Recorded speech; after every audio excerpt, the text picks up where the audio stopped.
to another episode of Business with Passion. Each show features guests who have transformed their long-term passion into a successful business. I'm your host, Jay Hamilton Roth. My marketing strategy business grew from my love of talking with passionate business owners.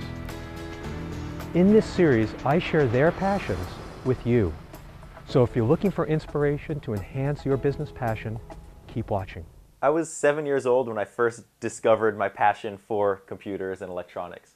My brother was 6 years older than me, and he was actually involved in computers first. So he had an Atari 400, he had a bunch of different games to play, and he used to write his own games. But he got bored of that when he was about 13, and just kind of gave everything to me. And instantly I knew, and I started just typing on the computer, connected to a big television. I just knew that this was the way I wanted to go, that I wanted to be an engineer, I wanted to do something with technology. Sometimes when I talk about what I do, I refer to myself as a professional hobbyist, because I get to do what I've always loved doing, which is just design products and build things and see how things work. Kind of the hobbyist side of things, but then I also get to license those ideas out to big companies, and that's the professional side. I make money doing what I love doing. And there's a lot of days where I just sort of can't really believe that. I operate out of my second bedroom of my house, and this is my lab, and this is my office, and everything happens here. But I love it. I couldn't be happier. I'll spend 12 hours a day in the lab working on something. But that's part of engineering. That's part of the fun. It's just trying to get stuff working. And then being able to go and license that technology out or protect my IP, invent stuff and then sell it to somebody else is cool. Because I don't want to deal with manufacturing. I have a pretty short attention span. I just want to design stuff, see if it works, push it out the door, and work on something new. So yeah, professional hobbyist, and it's, I've always known that I was going to do engineering, and I've just always been driven this way. And just based on all the experiences that I've had growing up, this is just, where I ended up. So this is the first circuit board that I ever designed when I was very young. It's pretty simple. I'd hand etched it with a Radio Shack circuit board etching kit. And it's basically just two resistors that plug into the phone line. But what this did is it would enable you to use your telephone line and call out like regular, but for callers coming in, they get a busy signal. So it's sort of a good way to stop telemarketers during dinner. For me, I used to turn this thing on to just make sure that the telephone company wouldn't call and tell my parents about the stuff I was doing with the phone lines or anything like that. Stop the Secret Service from calling during dinner. But it was cool. So this is my first attempt at a circuit board, very simple, and just really, really cool. I'm glad I have it. I've always tried to lead this balanced life of having this hardcore engineering side, which has always been a part of me, with kind of normal life stuff. Ever since I was little, I was the kid that at a Halloween party I'd go dressed in all sweatpants carrying a computer disk, and someone would be like, "What are you?" And I'm like, "I'm an engineer. I'm a hacker," and it was pretty bad. But I always still tried to do other things. So at the same time, I was heavily involved in skateboarding, and got heavily involved in the kind of underground punk hardcore music scene in Boston in the early 1990s. So a lot of my friends from those areas had no idea that I was involved in computers. And a lot of the people that I dealt with on the computer had no idea what I did in other parts of my life. So it was a really good balance of having, not putting all my eggs in one basket, but still knowing that, while skateboarding was fun, and going to shows was fun, engineering was what I wanted to do. And I took a lot of flack for that growing up. Most people, when they're younger, they want to be a football player or a lawyer or a doctor or whatever, and it's like, an engineer? What are you, some kind of nerd? And between kind of being a geek and being involved in skateboarding, which wasn't accepted at the time in the early 90s, I got into my share of altercations. Usually didn't win. And that was also, something that helped shape me, is people would always constantly come down on me. Why are you working on, you're just staring in front of your computer. You always wear sweatpants. You always, carry around floppy disks or whatever. And I had a key around my neck because my parents were working all day. So I'd go home, let myself in, and just start using the computer. But I sort of got hard-headed about it because people were always questioning what I love to do, and it's like, this is what I do. And you know, even in elementary school, I just stopped caring what people thought and just kept doing what I wanted to do. So kind of fast forward a few years, when I got into high school, I was still involved in electronics, still skateboarding, but then when I got in trouble, I had to focus my energies a little bit more and do a sport or get a job. So I started running track and field, and competitive running became my passion. So now I was, you know, a computer nerd by day and an athlete in the afternoon, and it was cool. I got to kind of do both things and experience the competitive nature of being out, competing against other people and pushing my body, and then coming into my lab and using the computer and pushing the technology. So it was kind of cool. And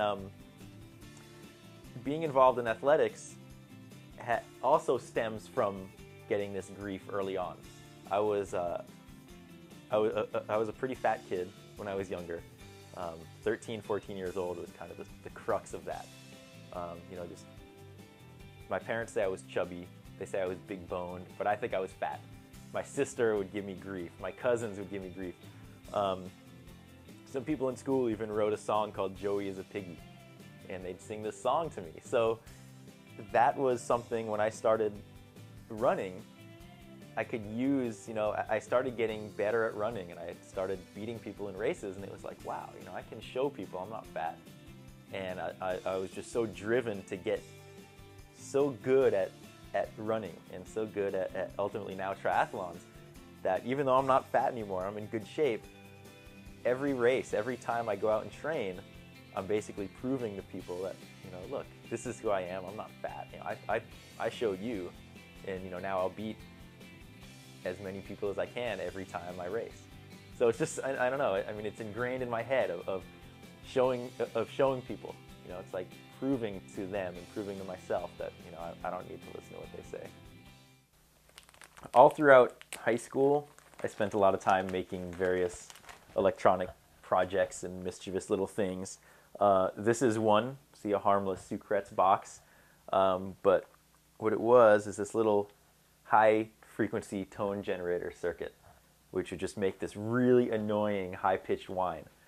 So you can, you know, walk into the classroom and pretend you have a sniffly nose, stick this thing on your desk, and there'd just be this high frequency pitch, and you couldn't find it because the high frequency would just bounce everywhere, and you couldn't tell where it was coming from, and it would just really annoy people. So this was freshman year of high school. I was 13 years old, and yeah, I used this a lot of times. It's pretty cool. My family has always been completely supportive of everything I've done, you know, whether it's engineering related to my passion or whether it's some, you know, athletic endeavor that I'm trying to do. They've just always been supportive, even through a lot of the rough times that they probably shouldn't have been supportive. You know, I've just been involved in computers and electronics for so long. They knew early on that this was my passion. You know, they really supported that, but they didn't spoil me. They said, okay, you know, you want a new modem, you want that fast 1200 baud modem, you have $36 in your bank account, you can spend some of that and we'll help you. So it really was not only, you know, they were supporting me, but not smothering me and kind of just throwing stuff at me. So it made me really appreciate what I was doing. I made conscious decisions about, okay, I want this modem. I want to upgrade to an Atari 130XE. You know, kind of make choices on my own. So they kind of guide me a little bit. As I got older and I got involved more in the computer underground, the hacker environment, talking to people on bulletin board systems, accessing computer systems that I probably shouldn't have accessed at the time, they were still supportive. I mean, you know, they knew that this was an area that was up and coming, technology and computers, and we were one of the lucky families to have a computer at home. When I started using computers in 1982, that wasn't a common thing. So they just kind of supported that, which was really good. And you know, they ended up coming to, later on when I was part of this hacker think tank called The Loft, which was a clubhouse in Boston. There were 7 of us that had all met online, and we had the same passion about exploring technology and computer security and kind of the hacker community. We'd have parties, and my parents would come to the parties and hang out, and everyone's like, oh, Joe's parents are here, cool. And at first they helped me pay rent for the space so I could continue to be involved with this group of guys that were sort of mentoring me. So they've definitely been there, but not to the point of excess, which is good. They kind of stood back and watched me explore what I like to do, but still kept me in line.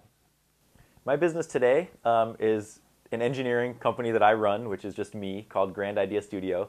And basically what I do is just invent prototypes of products, consumer electronics, video game accessories, electronics modules for hobbyists, build those up and license them out to companies that will manufacture them. So for me, it's just a great opportunity because I get to spend time in my lab, build up prototypes. If I think of an idea that it's like, oh, that would be kind of fun to build, I'll try to build it. If it works, maybe it's worth protecting with a patent and going out to try to commercialize, but a lot of the times it's not. So maybe I'll release it to the public for free, open source, just to get other people excited about products and learn from my work. So it's sort of this good way I'm able to give back to the community by doing what I want, but I'm also able to license products off to other companies and make money and kind of fund the passion. Even though I've known that I wanted to be an engineer since I was a little kid, it wasn't always this easy path, right? I mean, I knew that I was going to be an engineer, but sometimes my passion sort of took me in the wrong direction. I'm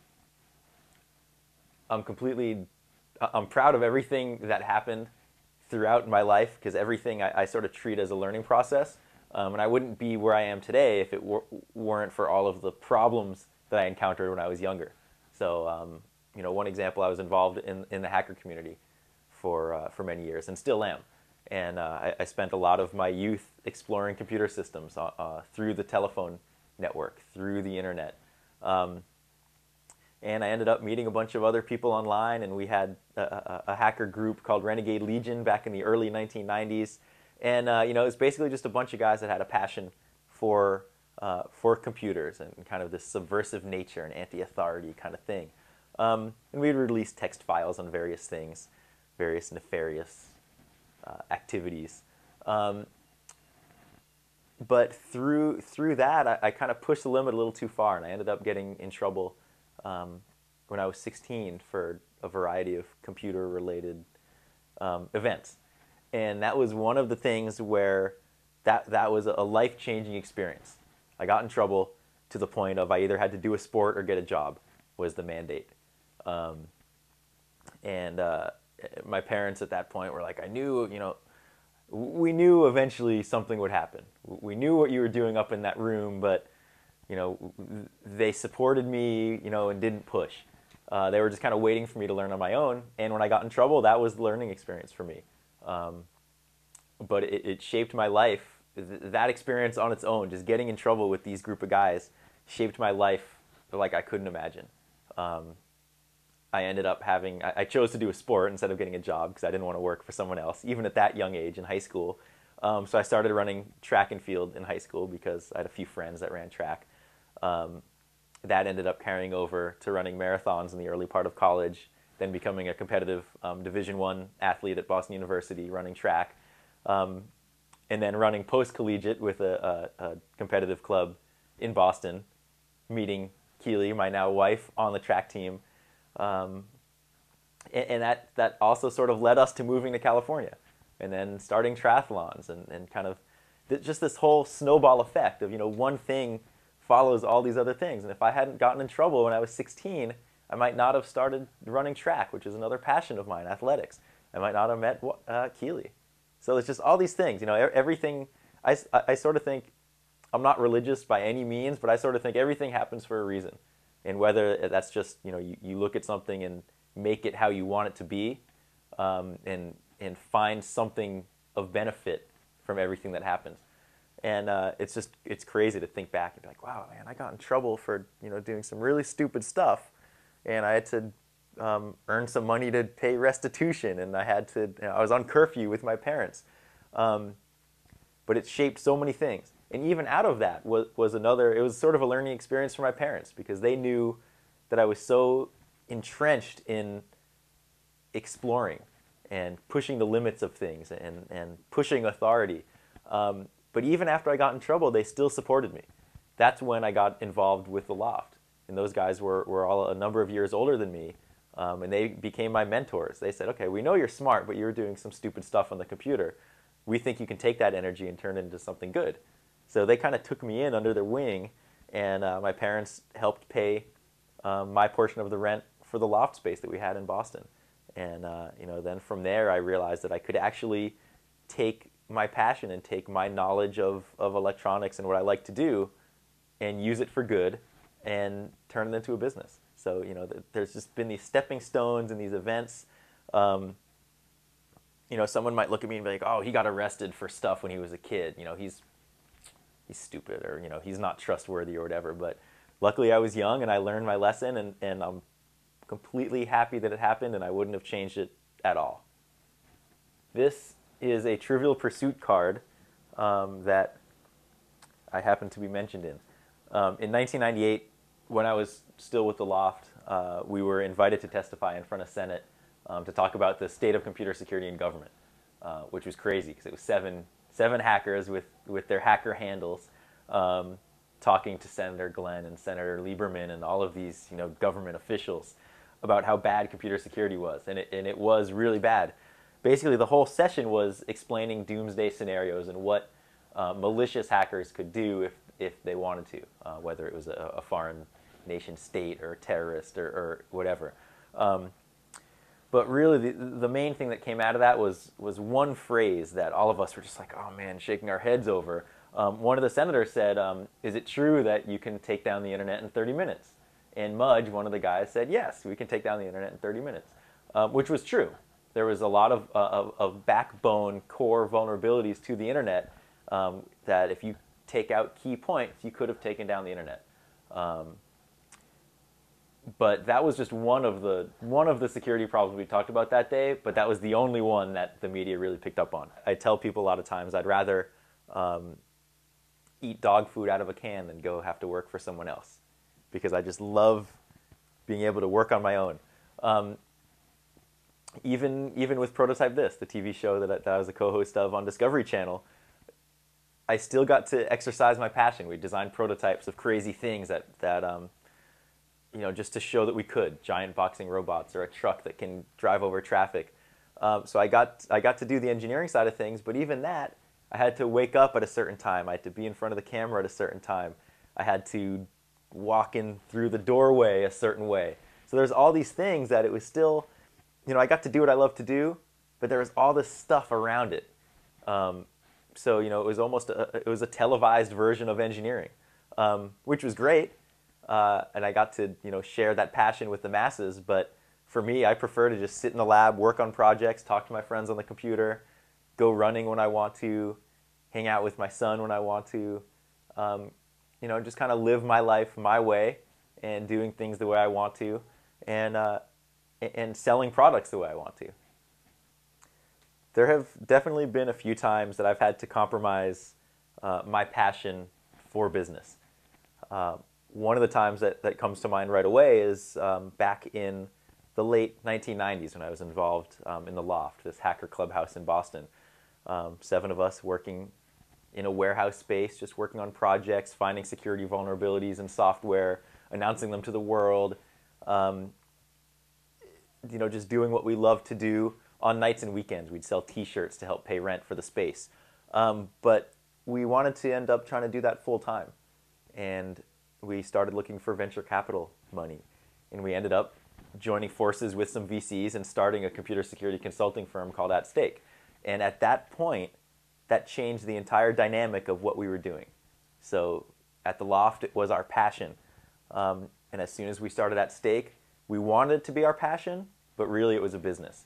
And that's something that I look back on now, and I'm actually happy with everything that happened, and I wouldn't have changed anything because I really learned a lot from the process, but that was one point that really sticks in my mind as sacrificing my passion and sort of my beliefs to start a company. Sometimes it works and sometimes it doesn't.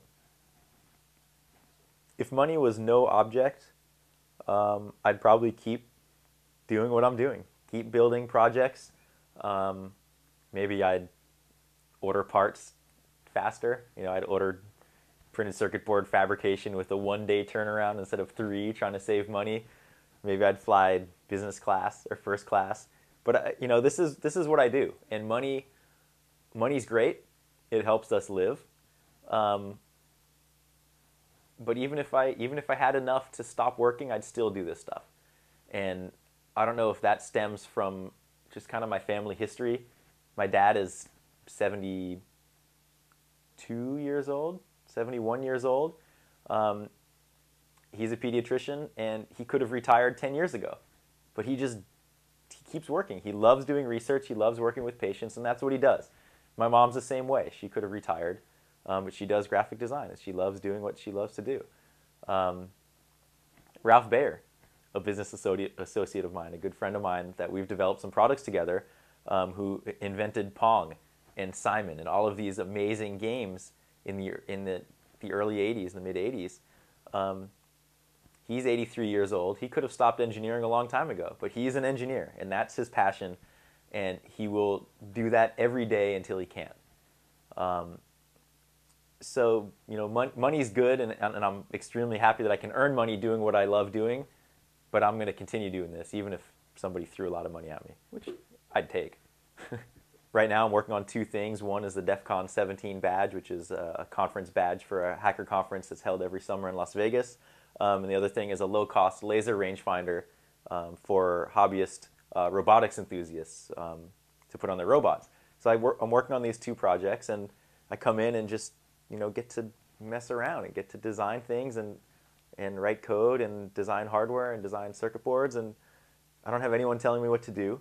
I make my own schedule. Actually, not really. My schedule is sort of predicated now on my newborn son, Ben. But in general, I work from home and I do what I love to do, and I'm not distracted by middle managers or weekly meetings. I just get to apply my passion and do what I love to do all the time, and I wouldn't have it any other way. One thing that's kind of cool about this industry, the engineering industry, and just that I'm so passionate about, is that I can kind of share that with other people and teach people what I've learned through the years. So one thing that I do is the hardware hacking training course. That is a 2-day crash course in electronics and in analyzing electronic products to find security vulnerabilities in them. So I give presentations at the Black Hat Briefings, which is a really well-known conference put on by the same people that run DEF CON, which is a hacker conference. And basically just bring people up to speed and try to get them to hack on things and think the way that a hardware hacker would. So to do that, I designed a custom circuit board that basically the students will learn how to solder on, they'll learn how to modify electronics, and do all of the hardware hacking that they need to in a controlled environment. So this is the circuit board. It's in the G, the shape of my logo. And the goal of the course, once I do my lecture, is for people to defeat the security of this product. And by doing so, they'll enable a game of Simon that they can play, and that's how they know that they've won. So really, it's this educational, hands-on experience. And so this was my first attempt at doing an artistic circuit board, because most boards you see are square or round or whatever. This one I thought would be cool to do some complicated cutouts, and it worked really well. Based on this, the guys that run the conference, who also run DEF CON, which is the hacker conference that follows, they said, this would be really cool if we could have a conference badge for DEF CON that's this artistic looking thing. Can you do it? And I'm like, I don't know. I can try. We'll see what happens. So in 2006, for DEF CON 14, which is the world's largest gathering of computer hackers and technology enthusiasts and everything, I like to say it's the good guy hackers. It's the people that like to explore technology and learn how things work. I designed the conference badge. So we made 6,500 custom electronic circuit boards that actually did something, and you'd wear them around your neck for the entire duration of the conference. And the different colors corresponded to the different DEF CON clientele. Purple was vendor, red was goon, which is a DEF CON helper. Gold was a special one I made just for me. And then we had some circuitry on the back. So this was the first time that, as far as I know, that active electronics had been used for a conference badge, and it really sparked this whole new community of people that wanted to modify the badges to do something cool. So I hosted a contest to see what people could do over the weekend. And really just inspire people and get people involved in electronics, which I never thought that I'd do, right? I mean, I thought I'd just exist in my lab and build stuff on my own. But it's sort of, it's a good feeling to be able to just get other people involved. Even if it's just on a hobbyist level, just to get them interested in something new, interested in electronics, and sort of just, see what I'm so passionate about is kind of neat. So that was DEF CON 14.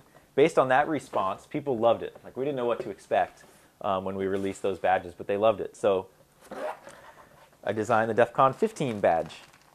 This time we had 6,800 people and 6 different badge types. And essentially what this was, let me just pull out one. This design was a lot more complicated and a lot larger, but it was a scrolling sign, so you could program your own scrolling text messages into it. The beauty about doing the DEF CON badges, though, is that I get to try all sorts of PCB design techniques that I wouldn't normally do for a regular commercial product. Even just things like different color circuit boards. These are white. We have red, green, blue, purple, yellow. This complicated cutouts down here, human. Then we'd have vendor and press for all the different types of DEF CON attendees. These graphical elements are actually capacitive touch sensing buttons. So to cycle through, they sort of act as the user interface. You can tap these to program your message. Just kind of cool stuff that is fun for me to learn about, and also other people can be like, wow, that's awesome. In this case, I had a bunch of unpopulated areas where people could add on their own circuitry to have the badge do other things. I had a little development port up at the top so people can load their own firmware onto the badge. They can modify the code that I released as open source. So just a lot of fun stuff that comes out of this. But this has come a long way from my first square circuit board that I hand-edited. Thanks for watching this episode of Business with Passion. If you'd like more information about Joe Grand, other shows, or perhaps to be a guest on a future show, go online to tv.manygoodideas.com.